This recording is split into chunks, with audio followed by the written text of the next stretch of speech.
How much do you want to make it like round one, Ken, in terms of selection, the way you place the team, how many you play, all that sort of stuff? As much as we possibly can. I mean, this week is a full dress rehearsal for us.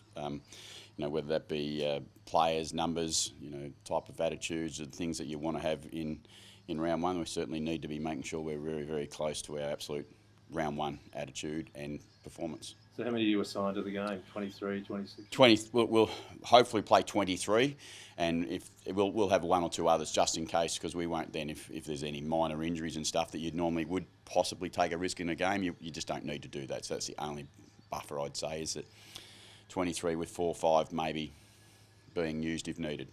You talk about attitude. I mean, that's clearly something that lingers from the prelim and then from what happened last week. Is it too easy because it's a showdown that takes care of itself? Is that going to be a bit of a false economy for you this weekend? Yeah, I think so. I think, for us, it's certainly nothing to do with last year for us. It's all about getting prepared for this year, and last week's performance for us was off the mark for what we would like it to be. So, we're chasing a much better and stronger performance. It's only a practice game, obviously, but it's also only 2 weeks away from round one. How concerning is a performance like that?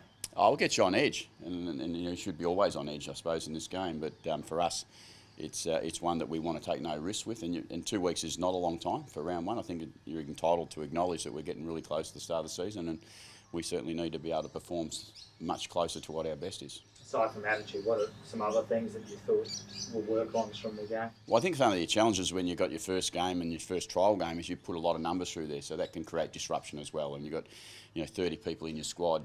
You plan to use 8 on the interchange as an example. That can then be disruptive to performance on the ground. So, we nail all those things this week. We get it back to proper preparation as far as, and who's playing and how many players are in there. Just as simple things as how many's in the room before a game and getting ready. That they get yourself in a mindset, I think, that allows you to perform closer to your best. Ken, getting 44 blokes to feel the same way about a footy game might be a bit challenging, but what are they saying to you about the way the whole week unfolds and match day unfolds for? I'm not sure about what you mean by that, Rich. Every player would have a different view of how they want the game to unfold, the match day, those who want it very quiet, those who want it very noisy. So what feedback are they giving you about match day? Oh no, it's like every game. Individuals, as you said, they do prepare and they get themselves organised differently. There's no doubt about that. But there's a need of the team that's really important, and the need of the team outweighs any individual need. It'll always be the way in football.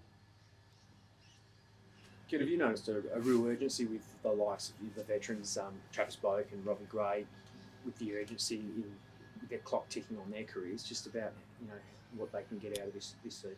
Yeah, I think that's a pretty fair question, but again, it's probably a question for them to answer for you directly. But for me, you judge them by the way they are going about their business, and then both those boys that you talk about have, not just for this pre-season, for the last 2 or 3 pre-seasons, because once you get over 30 in footy, it seems to be that we quickly look to try and finish you. But credit to them, they're preparing like they think there's more than 2022 in their football.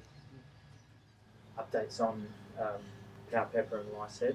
How are they trying? Yeah, well, Lysette's playing. Powell Pepper won't play.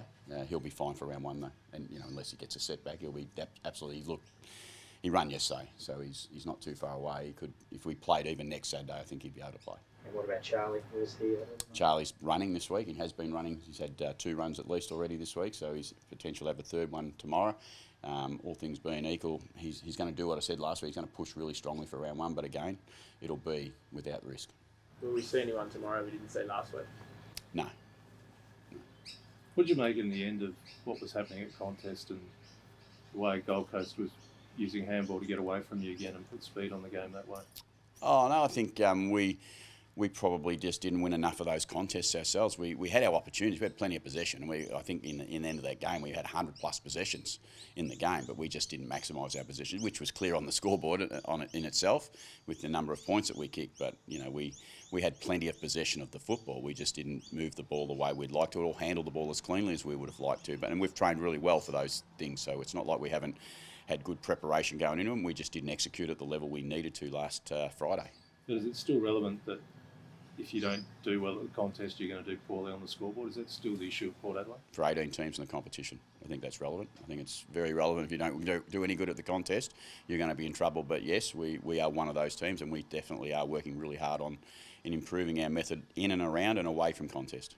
Is it's just a practice game that's been said numerous times during the week, but it does give you a chance to have a look at it. Does it disappoint you then when you see, like Houston, as Dan Houston said the other day, the hunt wasn't there from the start? Like, for a team that, in the position that Port's in, who should be fighting for it all, especially after the way you went out last year, do you feel like what more to have to give you boys to want you to hunt? Yeah, if I can just keep you in 22, I think that's really important. If we keep reflecting back, we're never going to go forward. My job is to make sure we stay in today, and today is last week's game wasn't where we needed. Today, I need to make sure, as best we possibly can, that we have attitude and a want and a hunt to play the game that we need to play, and we need to make sure we improve on what we did last week. So how do you make a team, a group of 22 or 23 want to? They're fiercely competitive people. That's the way they go about it. They hold themselves accountable to their performance, and I hold them accountable to their performance, and our accountability is on. And just on COVID, 2 weeks out, crowds are going to be back, particularly at Adelaide Oval. Have you got your head around the protocols, how this season's going to look yet?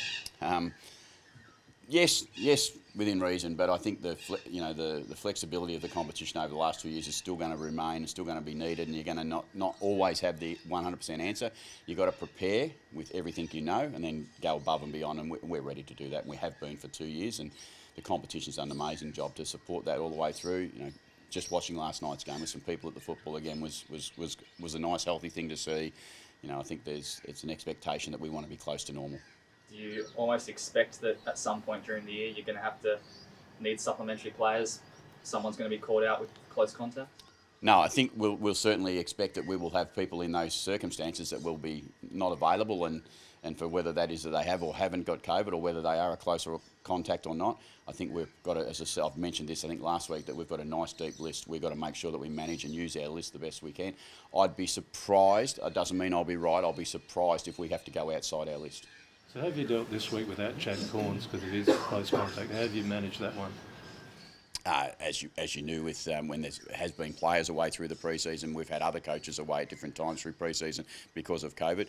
We just step up and we get someone else to fill the role, and we make sure it doesn't disrupt anything else we're doing, because we're all over our program. It's not like there's one person in the program that has to be here to make it. Even me, it doesn't mean that I have to be here to make this work. If we've got a good program, the program will operate with or without you for a small period of time. Ideally, everyone's here all the time, but we know we're not going to be faced with that. So who took defenders this week? Tyson Goldsack.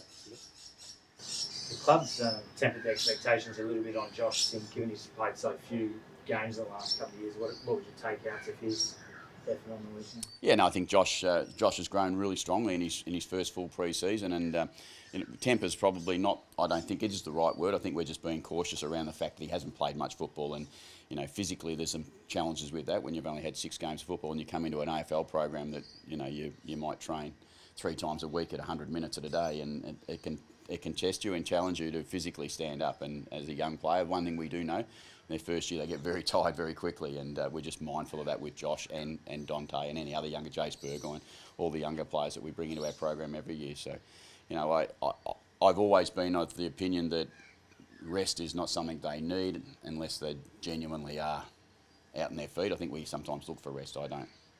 Has he been proactive in letting you know he really wants to play round one? You don't have to worry about whether players think they can be ready to play or not ready to play. They always want to play, whether that be Josh or any other player that I've been involved with. I've not yet asked a player, would you like to play round one, and they've said no. If you were picking your round one team tomorrow, Ken, is he round one? I'm not going to answer that question, thanks, Max, don't because say- I haven't you got don't the say if I you're haven't got around the the mark. ability. He's around the mark. No, he's in the squad tomorrow, so he's around the mark. So that gives him a great chance. That if you're in the squad in the last round of pre-season, you're a genuine chance to play round one. Doesn't mean you're a lock. You're a genuine chance, though. Hey, Ken, just back on COVID, sorry, I'm not Yep. aware. What are your case numbers like within your playing group? No, we're good. Again, I don't think it's my job to talk around individuals' health or anything like that, but we have no COVID amongst our players at the moment. Right, okay. But are you concerned that you haven't had the numbers like the Melbourne clubs of 80, 90% has gone through their club, so that advantage them, I suppose, heading into a season? Can I answer it really honestly? I don't know. I absolutely don't know whether that is a real concern for me or not, because I don't know enough about COVID other than know that potentially now is you can be reinfected.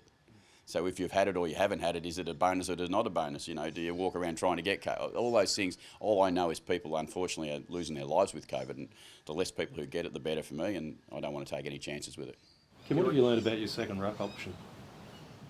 You're talking about Sam, obviously. Yeah, well, we've got flexibility, is what we know about our second ruck option. We're not locked into one way or the other, and we won't be throughout the season. There'll be games that we're probably playing 2 rucks. There'll be games we might be playing 1 ruck.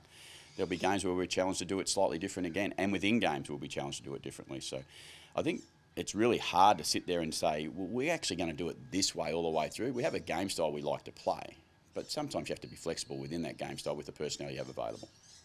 Did you watch the game last night, Ken? I did.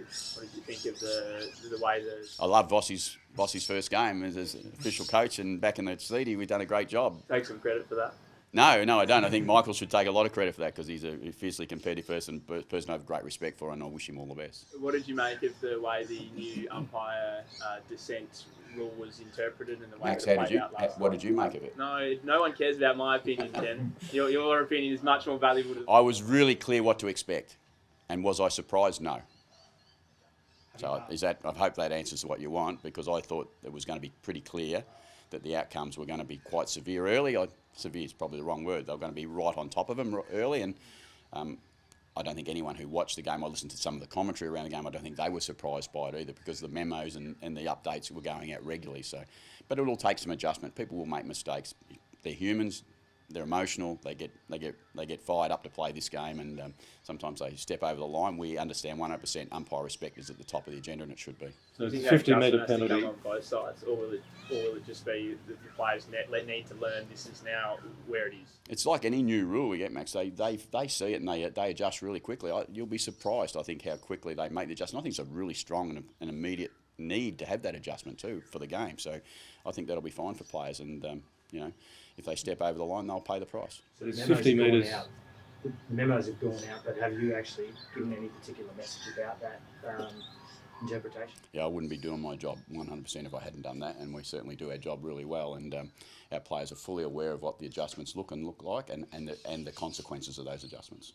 But Ken, is 50 metres now too much of a penalty? Again, rule maker's not my job. I think I have to play within the rules.